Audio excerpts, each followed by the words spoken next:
This is not a regular Volvo V40, this is the T5, and that means it has a 2-litre turbo, 245 brake horsepower engine, and it costs €38,000, and that puts it squarely in competition with a lot of other hot hatches. So how does it compare?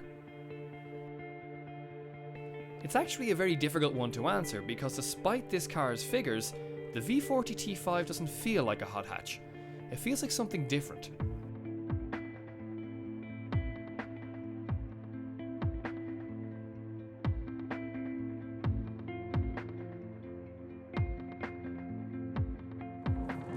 The T5 feels very mature. I think it is very reflective of the kind of market that it appeals to.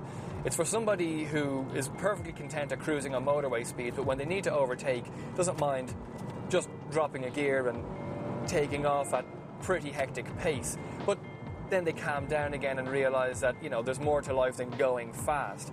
They want to be comfortable and they want their cabin to be well insulated. They don't want to have any wind noise or road noise, two things of which don't exist in the Volvo V40. This is a hugely comfortable place to sit. It's so comfortable, in fact, that the V40 T5 feels like it fights you from driving erratically. It rewards steady steering inputs and a gradual and a progressive approach to throttle control. Another reason why I don't think you can consider the V40 T5 as a traditional hot hatch is its gearbox. Now, I have nothing against automatic transmissions in cars like this. In fact, the Volkswagen Golf GTI DSG is one of my most favourite things. But the 8-speed gearbox in this does seem to lack a little bit of clinicism. I mean, you put down your foot and it just takes a while for the revs to build up.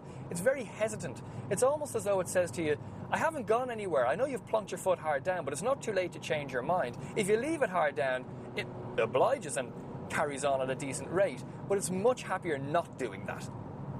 And just because this is a very fast car doesn't mean that it's not a very safe car. It still showcases some of the most innovative safety features in the motoring world, things like the pedestrian airbag which pops out under the bonnet. In hot hatch terms, this is sort of like a bully going into a playground with a first aid kit under his arm. And that could give you the impression that this car isn't very fun, but I think that's probably misunderstanding the V40 T5. This car is very serious, but it's very, very good. It is very comfortable. It's also a wonderful place to sit. The interior is magnificent.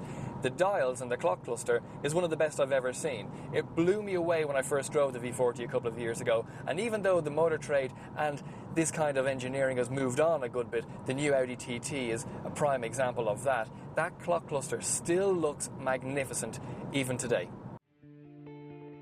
And so I think Volvo has been quite clever with their V40 T5. They haven't waded into the war between hot hatches for the fastest time around the Nürburgring because they know that's not really their customer base. Instead, they've made a fast 5-door hatchback that doubles as a fantastic long-distance cruiser. And you know what? That's not a bad thing.